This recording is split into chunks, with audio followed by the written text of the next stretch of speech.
Klaxons, Surfing the Void. I salute you, Sergeant Whiskers of the 7th Kitty Astronaut Division.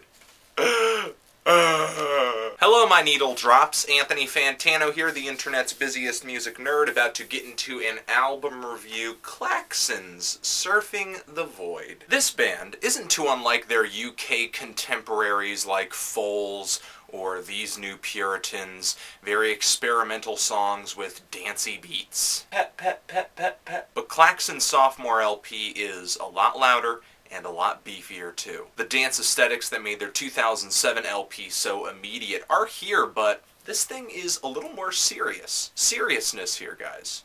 Whether it's the sound quality or just the really compressed mix, keeping most of the instruments just at the same volume, the overall feel here is very, very smooth. There's some really great beats on this LP, but the volume here does not give you any room to dance, or breathe for that matter. And it's not hard to see why, because producer Ross Robinson was behind the boards on this one, and he's of course also done production for Korn and Fear Factory and Slipknot, but don't get me wrong, Klaxons do not go nu metal on this LP, but the sound is a lot more aggressive. From Pitchfork to New Musical Express, tons of critics have said Klaxons are difficult to define, many of them kind of being maybe a little lazy and falling back on the new rave tag that has been dubbed to them, and I wouldn't really say Klaxons are reinventing the wheel. They're definitely not. What's so good about Klaxons is that they never drive down one road or stick to one style long enough to let it define them. So if you're looking for an album that refuses to be pigeonholed, then this may be where you want to look, because you've got really heavy grooves, distinct vocals, psychedelic effects,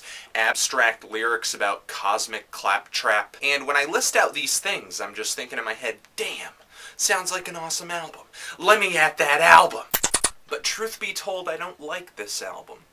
Yeah, some tracks are real winners for me, like the opening single Echoes or the track VENUSIA, but most of the production is so heavy that it literally kills off the dynamics, throws a plastic bag over their head, ties it off, and just suffocates them to death. Which is sad, because it's clear Klaxons worked very hard on writing verses and choruses that have a lot of contrast to them, volume-wise, arrangement-wise. But when this LP actually gets loud, most of the time, for me, it just sounds like a big bowl of mush. With maybe the exception of the track Flashover, which embraces the volume of this album with some really heavy, distorted riffs. I just feel like Klaxons on this album have written 10 ninjas, but they ended up with like 9.5 sumo wrestlers. I've read in numerous places that this LP is actually a rewrite of an album that Klaxons handed their record label Polydor, and then Polydor was like, no way bro, that's way too experimental. I'd like to hear those tracks, and if they come out in the future, I will let you guys know whether or not I dig them. But as is, this album, I really do not care for it,